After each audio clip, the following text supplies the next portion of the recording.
नमस्कार। आज मैं फिर आपके सामने अपराध की एक और घटना लेकर आया हूँ। कल मैंने बताया था कि आज के लिए कि मैं आज सीरियल किलिंग निठारी के बारे में जिक्र करूँगा, लेकिन शासकीय कार्यों से आज मैं इतना व्यस्त रहा कि अभी थोड़ी देर पहले ही यहाँ आया हूँ और जो उसका प्रॉपर रिसर्च वर्क है निठारी का, वो अभी मैं कर नहीं पाया। लेकिन मटेरियल सब हमारे पास है, पढ़ा भी मैंने थोड़ा, लेकिन उसको सिस्टमेटिक करना है क्योंकि निठारी से सभी लोग वेल वर्स्ड हैं। कल मैं हर हाल में निठारी के बारे में, निठारी किलिंग्स के बारे में आपको बताऊंगा। अगर ज़्यादा हुआ, बहुत लंबा हुआ तो 2 पार्ट्स में बताऊंगा। वैसे कोशिश करूंगा कि कल के ही एक पार्ट में निठारी की सीरियल किलिंग के बारे में आपको बता दूं। आज फिर मैं सीरियल किलर्स की इस श्रृंखला की 25वें सीरियल किलर के बारे में बताऊंगा। आज का सीरियल किलर वैसे तो पंजाब के लुधियाना शहर से है, लेकिन उसकी सीरियल किलिंग पंजाब और कनाडा दोनों जगह पे है। बात 30 जनवरी 1995 की है। ऑस्ट्रेलिया के हैमिल्टन में किंगस्टन हॉस्पिटल में 30 जनवरी 1995 को 36 साल की एक महिला, जिसका नाम प्रवेश कौर ढिल्लो था, वो एडमिट की गई। 4 दिन भर्ती होने के बाद, 4 दिन अस्पताल में रहने के बाद हैमिल्टन के उस हॉस्पिटल में उसकी मृत्यु हो गई। उसके पति सुखविंदर सिंह ढिल्लों, जो वर्ष 1983 में लुधियाना से कनाडा आए थे और वहाँ पे पुरानी कारों के सेल की एक दुकान थी। उसको पुरानी कारों का सेल्समैन कहा जाता है। जब प्रवेश कौर ढिल्लों, जिसकी उम्र 36 वर्ष थी, उसकी जब मृत्यु हुई तो वो बेड पर जिस पोजीशन में उसने अंतिम सांस ली, इसके पहले कि मॉर्चरी ले जाने के लिए स्ट्रेचर मंगाया जाता, स्ट्रेचर पर लिटा के और उसकी फॉर्मेलिटीज होती हैं, उसमें टैग लगाया जाता है, सील किया जाता है, कवर किया जाता है।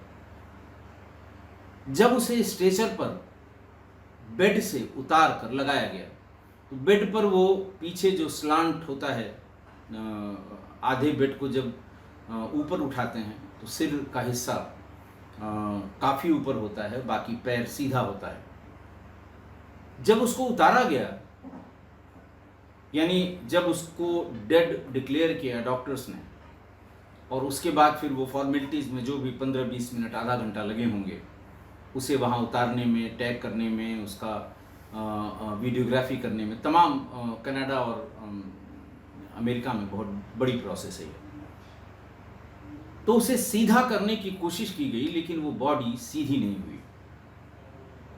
यानी वो बैठने की शक्ल में जैसे वो बेड पे थी, ठीक वैसे ही उसे ले जाना पड़ा। ये देखकर डॉक्टर्स हतप्रभ रह गए। उसे फौरन पोस्टमार्टम के लिए, पोस्टमार्टम रिपोर्ट के लिए पैनल को रिफ़र किया गया कि साहब ऐसा क्या है कि ये 15-20 मिनट में ही आधी झुकी हुई बॉडी इसकी, यानी जैसे वो अस्पताल में पीठ को ऊपर करके, जो स्लांटिंग पोजीशन होती है उसको ऊपर करके लेटी थी, ठीक वैसी ही वो बनी रही। रिगर मॉर्टिस इतनी जल्दी नहीं हो सकती। कारण जो भी हो, पोस्टमार्टम के लिए रिफ़र किया गया। पोस्टमार्टम हुआ और डॉक्टर्स ने कहा कि कॉज ऑफ डेथ हम एसर्टेन नहीं कर पा रहे हैं। ऐसी स्टिफनेस बॉडी की किस कारण से हुई, इसका पता नहीं लग रहा है।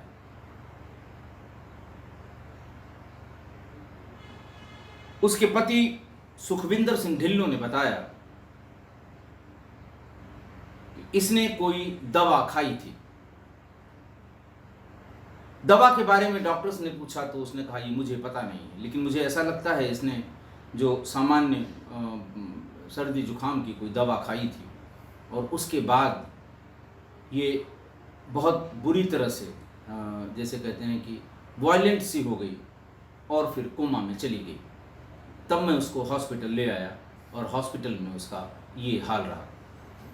बहरहाल चूंकि कोई रीज़न असाइन नहीं हुआ उसकी मृत्यु का, लिहाजा उसकी मृत्यु की फाइल बंद कर दी गई हैमिल्टन पुलिस के हिसाब से। और उसकी मृत्यु के थोड़े दिन बाद ही, 10-15 दिन बाद ही, सुखविंदर सिंह ढिल्लों वापस पंजाब आ गया। बात यह है 1995 की।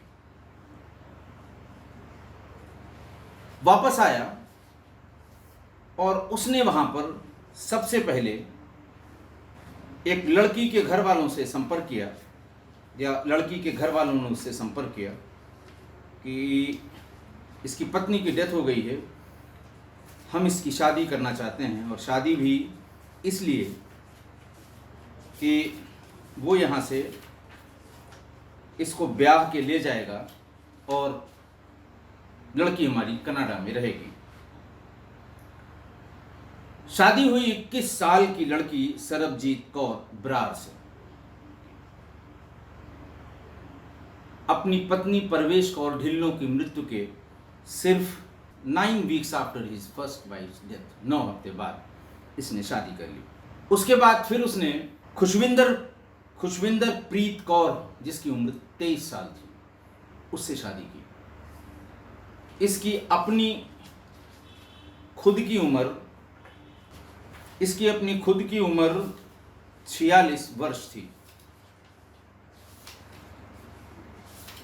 दूसरी शादी कर ली अपने यहाँ पर रहते रहते। दूसरी शादी के बाद वो दोबारा, लेकिन तीसरी शादी जो उसने की, उसको ये नहीं पता था इसने अभी कुछ दिन पहले या साल भर पहले यहाँ पर पहली शादी कर रखी है। यानी पहली जो मर गई, दूसरी यानी सरबजीत कौर बरार, और तीसरी यानी खुशविंदर प्रीत कौर। सरबजीत कौर बरार की उम्र 21 साल और खुशविंदर प्रीत कौर की उम्र 23 साल। और इन दोनों की शादियों में इसने बहुत बड़ी मात्रा में दहेज और गहने और ये सब चीज़ें ली, और दोनों को ये बताया कि मैं कनाडा जाते ही तुम लोगों को बुला लूँगा। दोनों के परिवार बहुत खुश हुए।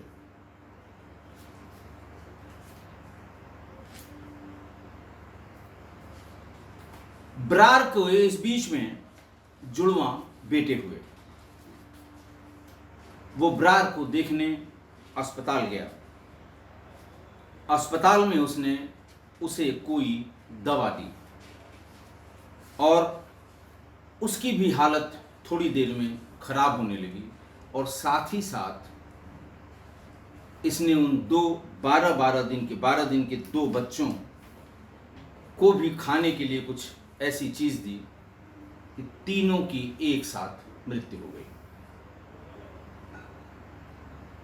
सुखविंदर कौर बरार के, सरबजीत कौर बरार के घर वाले जब उसे हॉस्पिटल से और अंतिम संस्कार के लिए ले जा रहे थे तो अपनी कार में उसे किसी की गोद में बिठा लिया, जैसे बॉडी को ले जाते हैं।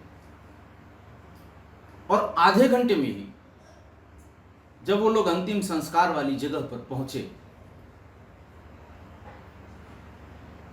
तो सरबजीत कौर बरार की बॉडी इतनी अकड़ गई थी कि उसे गाड़ी से उतारकर नीचे रखने में बहुत परेशानी हुई।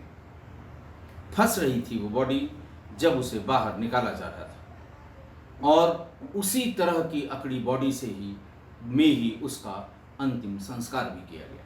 साथ में उसके जुड़वा 12 वर्ष के 12 दिन के 2 बच्चों का भी अंतिम संस्कार किया गया।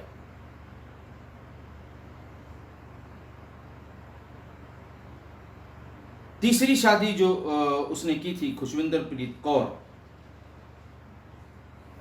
उसके बाद ही उसने तुरंत एक और शादी कर ली। 26 साल की लड़की सुखविंदर कौर ग्रेवाल, ये लुधियाना की ही रहने वाली थी। आप जानते हैं कि पंजाब में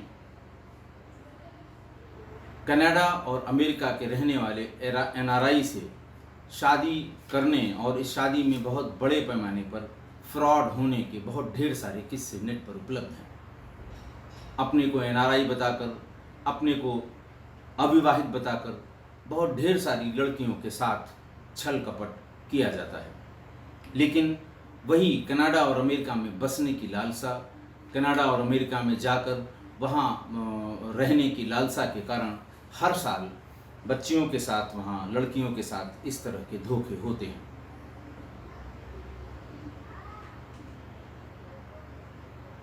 उसने सुखविंदर कौर ग्रेवाल को ये बताया कि हम अब कनाडा जाके तुम्हारे लिए स्पॉन्सरशिप होती है शायद वीज़ा प्राप्त करने के लिए, वहाँ से कोई स्पॉन्सर मिलेगा तभी वीज़ा मिलेगा। बोले वहाँ पहुँचकर मैं स्पॉन्सर करूँगा, क्योंकि उसने पहले ब्रार के लिए ये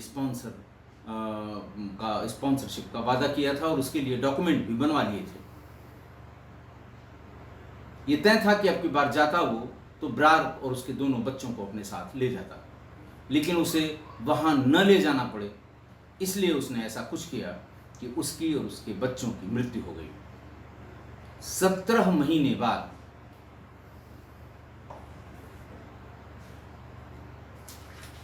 महीने बाद सुखविंदर सिंह ढिल्लों वापस हैमिल्टन कनाडा पहुंच गया और वहां जाते ही उसने एक एप्लीकेशन दी कि ब्रार के स्थान पर जो उसकी तीसरी पत्नी थी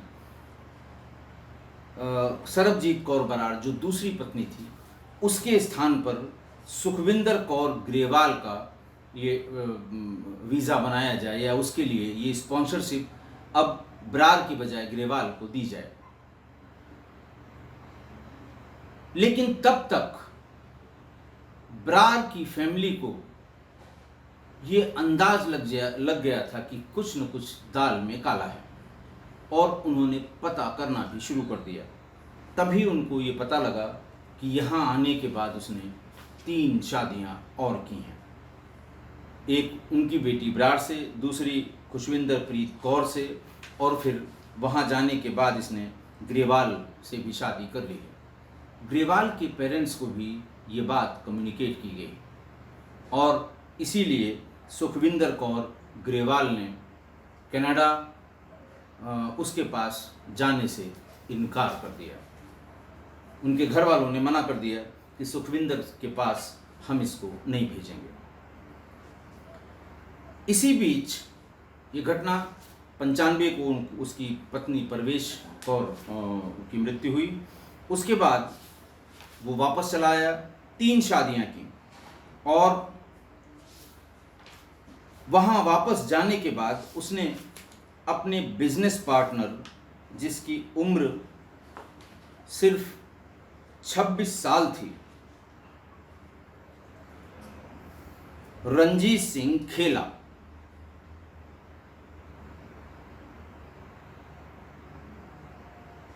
उसकी भी मृत्यु हुई और उसकी भी बॉडी में इसी तरह की अकड़न पैदा हो गई। लेकिन किसी भी, यानी भारत में लुधियाना में ब्रार और उसके बच्चों की मृत्यु का कारण नहीं पोस्टमार्टम में पता लगा। उसकी पहली पत्नी परवेश कौर ढिल्लों, उसकी भी मृत्यु का कारण नहीं पता लगा और उसके बिजनेस पार्टनर, उसकी भी मृत्यु का पता, रंजीत सिंह खेला का, इसका भी पता नहीं लगा। इसी बीच हुआ कुछ यूं कि दोनों जगह अपनी पत्नी की मृत्यु पर और अपने बिजनेस पार्टनर की मृत्यु पर दोनों जगह इसने इंश्योरेंस क्लेम किया। पत्नी की मृत्यु पर जो इसे इंश्योरेंस मिला, क्योंकि शादी इनकी 83 में हुई थी, 15 साल बाद ये इसकी मृत्यु हो गई।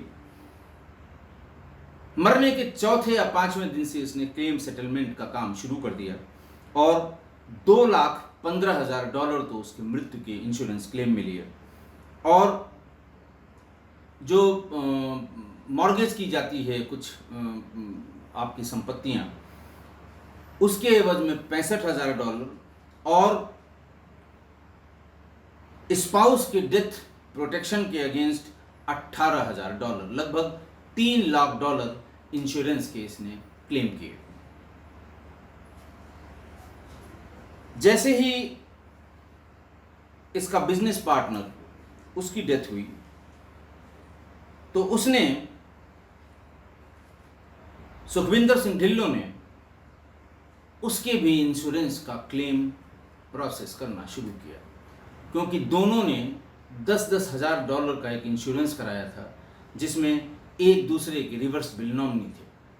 सुखविंदर सिंह ढिल्लों का नॉमिनी उनका बिजनेस पार्टनर और उनकी बिजनेस पार्टनर का नॉमिनी सुखविंदर सिंह ढिल्लों। तो जैसे ही रंजीत सिंह केला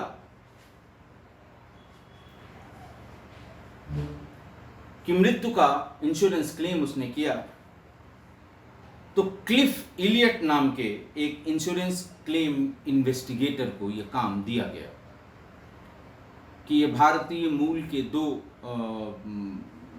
मामले हुए हैं।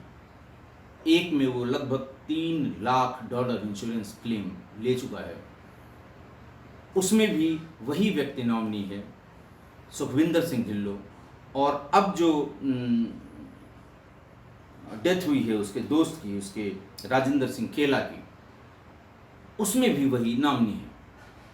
क्लिफ इलियट को ये इन्वेस्टिगेशन दी गई कि इसका पता करें कि क्या वजह है। इतनी हत्याओं के बाद अब तक किसी ने भी शक की सुई सुखविंदर सिंह ढिल्लों की ओर नहीं की थी। क्लिफ इलियट ने दोनों, रंजीत सिंह खेला और परवेश ढिल्लों यानी उसकी पत्नी, दोनों के मरने के कारणों और इंश्योरेंस क्लेम के सेटलमेंट की इन्वेस्टिगेशन शुरू की। सुखविंदर सिंह ढिल्लों से डिटेल बातचीत हुई। रंजीत सिंह खेला और परवेश कौर, इन दोनों की पोस्टमार्टम रिपोर्ट और दोनों के फोटोग्राफ की भी उसने स्टडी की। दोनों की ही बॉडी मरने के तुरंत बाद अकड़ गई थी और बुरी तरह अकड़ गई थी कि बॉडी का सीधा किया जाना भी मुश्किल हो रहा था।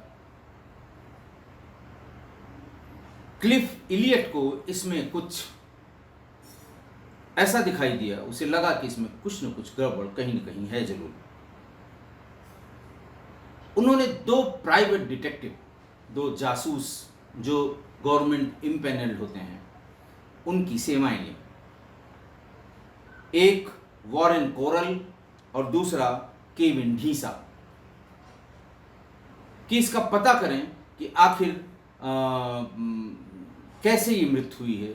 एक ही व्यक्ति इतने लंबे लंबे इंश्योरेंस क्लेम कर रहा है और मरने वाले एक ही तरह से मारे गए हैं।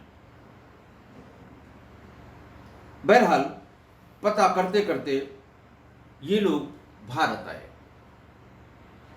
जैसे ही ये लुधियाना आए और उसके परिवार से संपर्क करने की कोशिश की, तो उन्हें ब्रार और उसकी 2 बच्चों की मृत्यु का भी पता लगा।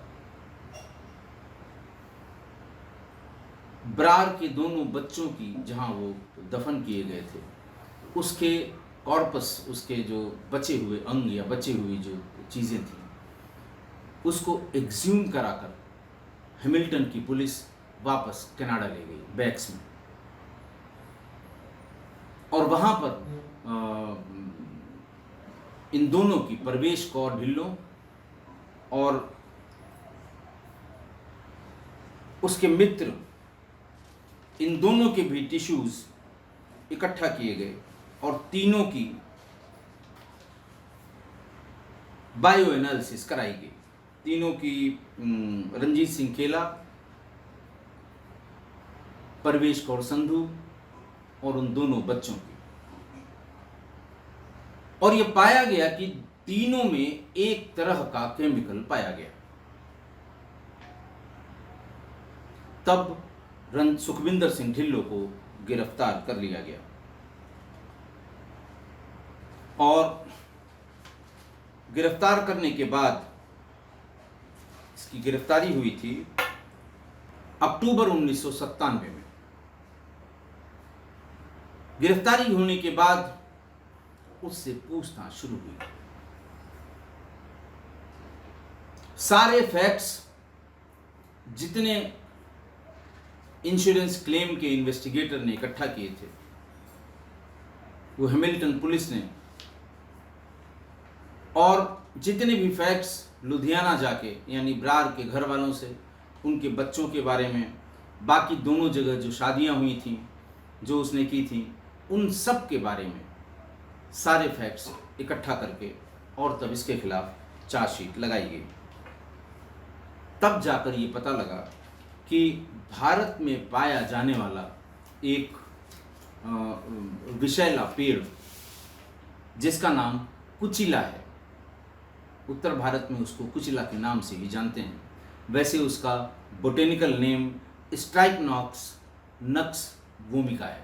स्ट्राइकनॉक्स नक्स वोमिका, स्पेलिंग देख लें, STRYCHNOS, नक्स वोमिका। सभी लोग जानते हैं, होम्योपैथिक की दवाओं के नाम हैं। ये पता लगा कि पंजाब जाता था वहाँ, और इस कुचिले का बड़ा दरख्त होता है, ये 12 से 15 मीटर ऊंचा होता है, और इसका फल हरे रंग का, नींबू के शेप का होता है, और इसका बीज गंदुम कलर का बड़ा बड़ा होता है, लेकिन बहुत जहरीला होता है। और बताया जाता है कि इसके खाने वाले, जो इसको खाता है, उसकी बड़ी दर्दनाक मौत होती है। बहरहाल इसका ट्रायल शुरू हुआ, भारत में अलग और कनाडा में अलग। कनाडा में इसको इसकी पत्नी और रंजीत सिंह केला, इन दोनों की मौत पर 25-25 साल की सजा सुनाई गई, और 25 साल की सजा भुगतते हुए ये जेल में 16 नवंबर 2013 को जेल में इसकी मृत्यु हुई। जेल में हुई मृत्यु के कारणों की भी जांच के लिए कमीशन कनाडा में बिठाया गया, लेकिन उसका भी कोई बहुत ज़्यादा रिजल्ट नहीं पता लगा। सिर्फ इतना कि इसको फर्स्ट ग्रेड का कैंसर शुरू हुआ था, लेकिन उससे मृत्यु होने की संभावना कम होती है, लेकिन कारण इसका मृत्यु का कारण कैंसर से होना ही बताया गया। कुचिला पेड़ के इस बीज के बारे में इसका ये कहना है कि उसे किसी जो ये होते हैं वैद्य होते हैं पंजाब में, किसी वैद्य ने, ये किसी दवा के सिलसिले में गया था और किसी वैद्य ने उसको इसके बारे में बताया था। रंजीत केला की पत्नी ने यह बताया था कि इसने कोई दवा खाई थी। बाद में जब इससे पूछताछ में इससे पूछा गया कि आखिर उसको तुमने क्या दिया था, तो उसने बताया कि वो 3-4 साल पहले ही पंजाब से आया था और उसने मेरे साथ, मेरे कोलैबोरेशन में, या मेरे जो पुरानी कार के सेल्स का काम था उसमें उसने सहयोग करना शुरू किया। उम्र कम थी और एक दिन उसने ये बताया कि पंजाब में फला फला वैद्य के यहाँ वो जो सेक्स पावर बढ़ाने की दवा, देशी दवा कोई दी जाती है, किसी से मंगवा देना, कोई आता हो तो लेते आना, मुझे लगा कि इससे बढ़िया कोई मौका नहीं है, क्योंकि उसका भी इंश्योरेंस 10-10 हज़ार डॉलर का हमने कराया था, नॉमिनी मैं ही हूँ। मैंने वही कुचिला, उसके बीज का पाउडर एक कैप्सूल में डालकर और उस देशी दवा के साथ इसको दे दिया, और खाने के आधे घंटे बाद ही ये अजीब सी तड़पने लगा, और फिर जब इसे अस्पताल में भर्ती किया गया तो तीसरे दिन इसकी मौत हो गई। कुचिला से हुई मौत ये बहुत ही मिस्टीरियस मानी गई, और आज भी ये रिसर्च का बड़ा सब्जेक्ट है कनाडा में भी और भारत में भी। इस केस के बारे में, यानी कुचिला की इस बीज से सीरियल किलिंग करने के बारे में, वहाँ पर एक सीरियल बनाया गया जिसके 31 पार्ट थे, स्पेक्टेटर कॉल्ड पॉइजन, और जो 1,76,000 वर्ड्स की ये सीरीज थी पूरी। और पंजाब में इसी पर एक जिसको सीरीज निकाली किसी अखबार ने, और उसे नेशनल न्यूज़पेपर अवार्ड से नवाजा भी गया। और कहते ये हैं कि इस पर जो किताब छपी वो हार्पर कॉलिंस में कनाडा में इस पर छपी है, स्पेक्टेटर कॉल्ड पॉइजन, और वहाँ के बेस्ट सेलर्स की लिस्ट में इस किताब का भी नाम है। जब तक इसने कुचिला के बारे में बताया नहीं था, जब तक इसने स्ट्राइकनॉस नक्स भूमिका के बारे में बताया नहीं था, तब तक पोस्टमार्टम के रिजल्ट्स डिक्लेयर नहीं हो पाए थे। बताने के बाद इसके बीज की केमिकल एनालिसिस की गई, इसमें पाया जाने वाला पॉइजन चेक किया गया, तो सारे मृतकों की टिश्यू में यही पॉइजन पाया गया। आज की घटना अपने तरह का विचित्र सीरियल किलर था।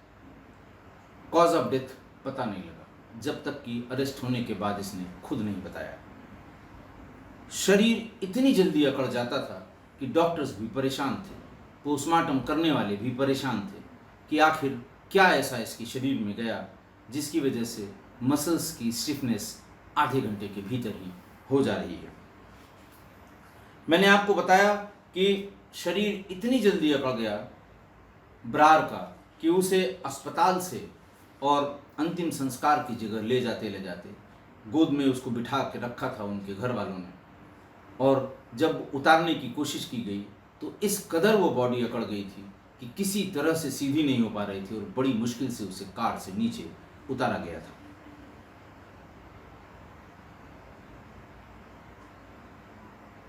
और दूसरा मैंने बताया कि इसकी पत्नी का कि वो बैठी बैठी ही पोजीशन में उसका अंतिम संस्कार करना पड़ा, क्योंकि उसे सीधा नहीं किया जा सकता।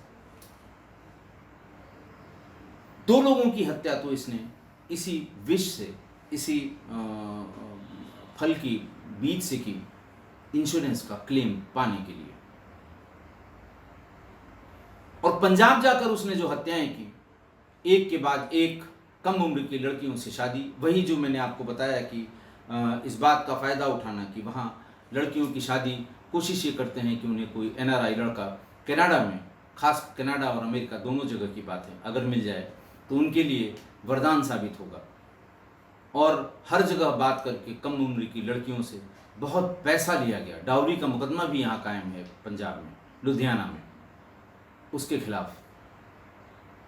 और बार बार, और इसका कहते हैं कि सबसे महंगा ट्रायल हुआ था हैमिल्टन में इसके मर्डर का, क्योंकि हर बार गवाहों को हिंदुस्तान से कनाडा तक लाया गया था। पुलिस उनको ले आती थी, उनका बयान कराती थी, और फिर उन्हें वापस लुधियाना भिजवाती थी बच्चों के मर्डर के सिलसिले में। हैमिल्टन की हिस्ट्री में इससे महंगा कोई ट्रायल नहीं हुआ है, क्योंकि 10 बार गवाह इंडिया से ले जाए गए और उन्हें छोड़ा गया। बहुत लंबी लंबी गवाहियाँ भी हुई और बहुत दिन तक ये केस वहाँ चला भी। लेकिन अब इसकी मृत्यु जेल में ही हो गई है। इसलिए मैं परिवार के सदस्यों से यही कहूँगा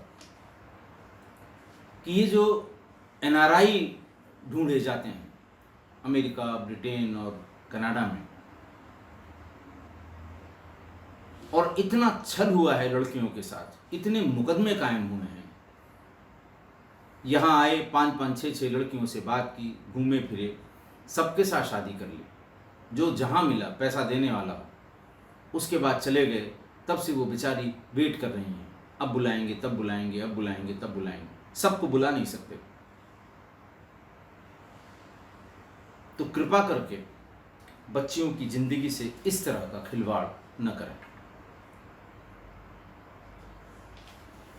कोई कमी नहीं है अच्छे सुयोग्य लड़कों की अपने देश में, और अगर एनआरआई ही ढूंढना है तो उसका अच्छी तरह से पता कर लें।